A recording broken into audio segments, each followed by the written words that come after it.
Satu peraturan yang saya suka di Malaysia nih adalah peraturan di mana peraturan itu mengatur harga barang, khususnya harga pangan di Malaysia. Lalu bagaimana dengan Indonesia? Sebetulnya di Indonesia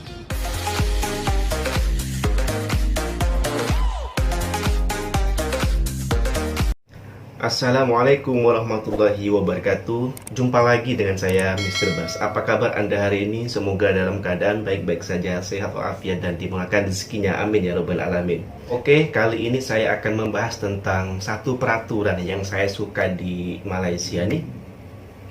Adalah peraturan di mana peraturan itu mengatur harga barang, khususnya harga pangan di Malaysia. Bukan ini tidak ada di Indonesia, peraturan seperti ini juga ada di Indonesia. Mungkin hanya berbeda di implementasi pelaksanaan dan denda atau hukumnya saja yang sedikit ada perbedaan. Seperti yang kita tahu lah ya, mungkin dari beberapa orang Indonesia yang ada di Malaysia ini juga mengetahui bahwa harga pangan di Malaysia ini cukup murah gitu ya, dan harganya boleh dijangkau oleh semua kalangan. Dari harga dari kedai satu dengan kedai lain itu boleh dikatakan sama, meskipun ada perbedaan, mungkin hanya ada perbedaan dari beberapa sen saja. Jarang saya jumpai perbedaannya sampai RM1 begitu dari kedai satu dengan kedai lainnya. Bahkan dari kawasan satu ke kawasan lainnya pun juga boleh dikatakan sama begitu ya, kalaupun berbeda cuma beberapa sen saja. Boleh dikatakan harga barang atau khususnya harga pangan di Malaysia ini cukup stabil. Di mana-mana tempat itu tidak terjadi lonjakan harga dengan seketika. Maksud saya dalam suatu momen tiba-tiba naik dan tiba-tiba turun begitu. Harga itu cukup stabil, tidak mengalami fluktuasi yang cukup meresahkan masyarakat gitu ya. Tiba-tiba naik, tiba-tiba turun begitu. Intinya cukup stabil lah harga bahan pangan terutama di Malaysia nih. Dan itu tidak lepas dari peran pemerintahnya ya, tidak lepas dari peran kerajaannya dalam mengatur stabilisasi harga barang, terutama harga pangan di Malaysia ini, sehingga di lapangan harga barang tuh tidak terlalu mahal gitu, boleh dijangkau oleh semua orang. Dan seandainya dalam satu kedai dalam satu kawasan ada satu kedai yang bermain curang begitu ya, menaikkan harga sesuka dia untuk mengambil keuntungan yang lebih banyak, maka konsumen atau customer itu boleh melakukan aksi gitu ya, melakukan report bahwa di kedai ini ada kenaikan harga yang sangat signifikan yang tidak sesuai dengan peraturan begitu. Nah, itu masyarakat atau customer boleh melakukan report kepada pihak yang terkait, pihak yang berwajib untuk menindak yang punya kedai tersebut. Koreksi kalau salah ya, itu yang saya dengar sih. Itu yang saya dengar dari orang-orang sekitar dan yang saya baca di sosial media begitu. Koreksi kalau salah. Pelaku usaha yang curang ini dia akan dikenai sanksi pencabutan izin, pencabutan lisensi buka usaha gitu ya, dan hukum penjara begitu. Itu juga yang saya tahu. Koreksi kalau salah. Di Malaysia ini yang saya tahu, ini juga berdasar apa yang saya baca ya, itu ada majelis, namanya Majelis Harga Negara kalau tidak silap. Itu yang tugasnya, yang fungsinya itu mengontrol harga barang, menstabilkan harga barang, kemudian sebagai pembuat atau standarisasi harga barang maksimal sekian mungkin begitu ya. Dan implementasi dari peraturannya, dari undang-undangnya itu ada gitu ya, nyata, bahwa ketika ada pelanggaran dari si pelaku usaha, maka dia akan betul-betul ditindak gitu ya, sesuai dengan peraturan yang ada, undang-undang yang ada. Jadi tidak hanya sekedar peraturan dibuat, sementara jika ada yang melanggar dibiarkan begitu saja sehingga tidak ada efek jera. Kalau undang-undang itu dibuat dan dilaksanakan secara tegas, maka pelaku usaha itu tidak akan semena-mena menaikkan harga sesuka hati dia gitu ya, demi mendapatkan keuntungan yang lebih. Lalu bagaimana dengan Indonesia? Sebetulnya di Indonesia ini juga ada undang-undang untuk mengatur harga barang, terutama harga pangan. Untuk kali ini saya bicara harga pangan saja ya, biar mudah gitu pembahasannya. Iya, di Indonesia ini juga pemerintah mengatur harga pangan sama dengan yang ada di Malaysia nih. Cuman di sini yang agak berbeda adalah implementasinya begitu ya.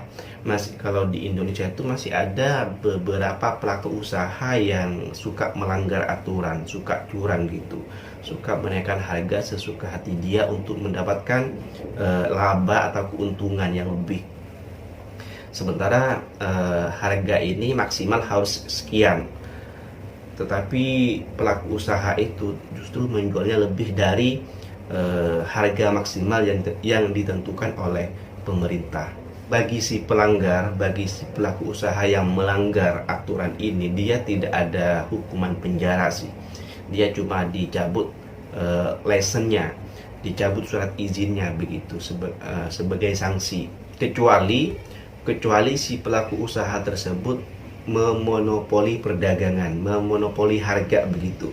Contoh, pelaku usaha satu dengan pelaku usaha lainnya, dengan pesaingnya, dia melakukan perjanjian begitu. Bro, barang ini, beras ini sekarang kita jual 20.000 misalkan, 20.000.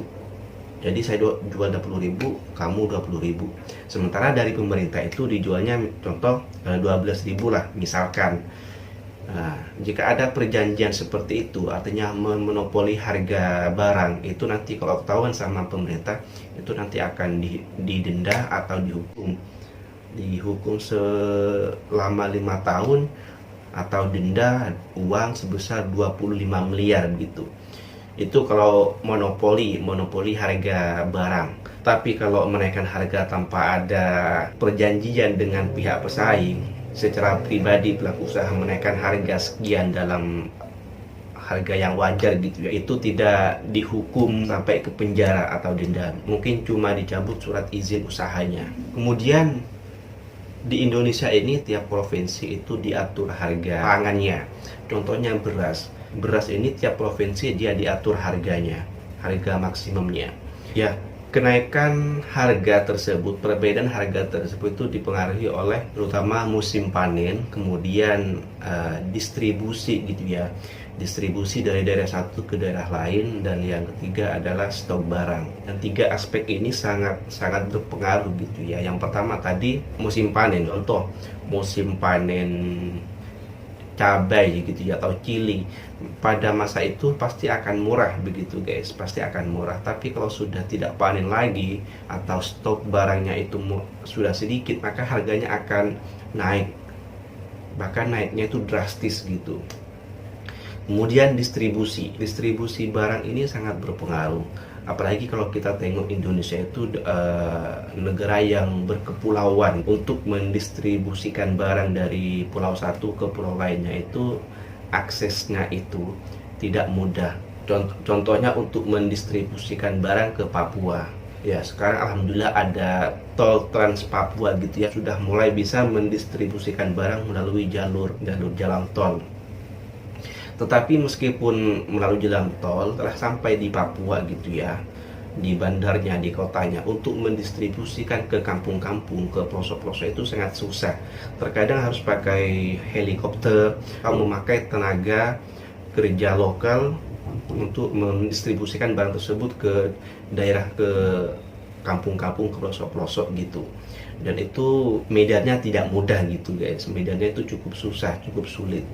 Itulah mengapa harga barang itu di Papua itu cukup mahal dibandingkan di pulau-pulau lainnya, di provinsi-provinsi lainnya, karena biaya distribusinya ke sana itu lumayan mahal. Itulah mengapa sekarang Jokowi gencar-gencaran gitu ya, gencar-gencaran bangun fasilitas, bangun jalan tol dari daerah satu ke daerah lainnya, agar akses pendistribusian barang ini tidak memerlukan waktu yang lama, dapat meminimalisir biaya pendistribusian dan lain-lain, sehingga harga barang itu dan percepatan persebaran barang itu dengan mudah tersebar atau terdistribusi di kawasan tersebut, sehingga proses ekonomi itu perputarannya itu lancar.